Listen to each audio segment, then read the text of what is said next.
সম্মানিত সুধী, আমি হানিফ সরকার, একজন মোটিভেশন রাইটার।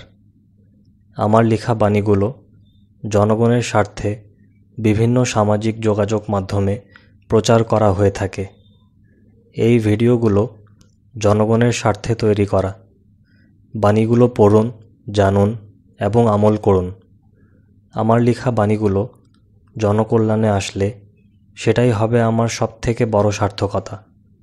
মানব কল্যাণই আমার একমাত্র কাম্য।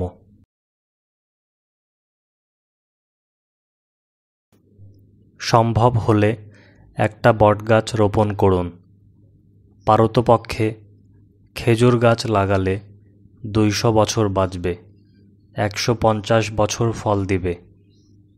তাল গাছ 500 বছর বাঁচে। এলাকাবাসী সবাই ফল খায়। নিজের জায়গা না থাকলে সরাসরি রাস্তার পাশে গাছ লাগান। মানুষের মস্তিষ্কের মেমোরি আনলিমিটেড। এরকম ক্ষমতা সম্পন্ন মেমোরি আল্লাহ দান করেছেন।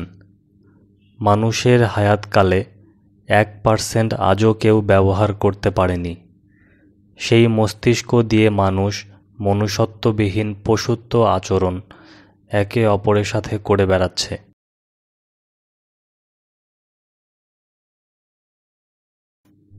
সবাই মনে রাখুন, অপরাধীর দায়িত্ব অপরাধীর উপর বর্তায়।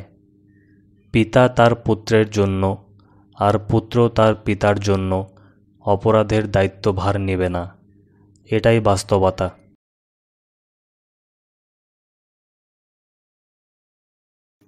ফরজ নামাজ, জাকাত, রোজা, হজ, ঈমান, এই 5টি ইসলামের খুঁটি। সারা জীবন পালন করার সাধ্যমতো চেষ্টা করুন। আল্লাহর নির্দেশ পালন করুন। আমিন।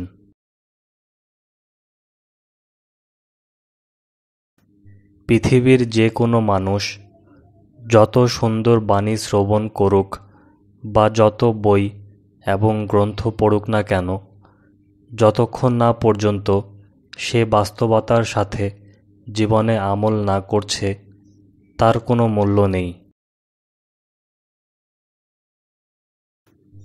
ধর্ম কিভাবে আমাদের জীবনে প্রভাব বিস্তার করে? ধর্ম বিশ্বাস বা অবিশ্বাস আমাদের চরিত্রে সবচেয়ে শক্তিশালী প্রভাব বিস্তার করে। সব মানুষের একটি দুর্বল স্থান থাকে, সেটা হলো ধর্ম। সেই ধর্ম এবং রাজনীতি নিয়ে কারো ব্যবসা করা ঠিক নয়। নিজে বিশ্বাসী হন, অন্যকে বিশ্বাস করুন। সন্দেহ একটা অতি ভয়ঙ্কর বিষয়, যা মানুষের সাথে বিচ্ছেদ ঘটায় ও মিত্রতা ভঙ্গে একাই যথেষ্ট ভূমিকা রাখতে পারে।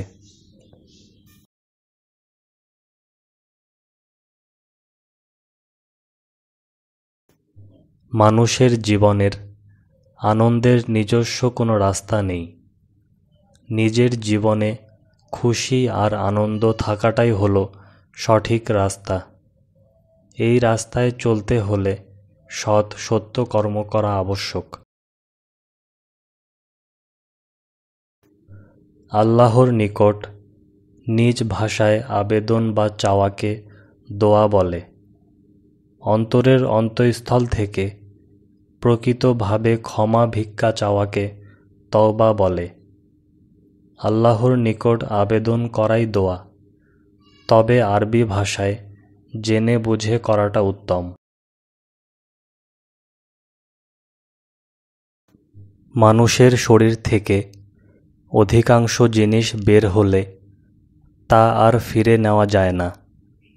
মুখের কথা হচ্ছে থুতুর মতো, যা একবার মুখ থেকে ফেলে দিলে আর ভিতরে নেওয়া সম্ভব নয়। তাই কথা বলার সময় খুব চিন্তা করে বলা উচিত। দিন দেখে দান করুন।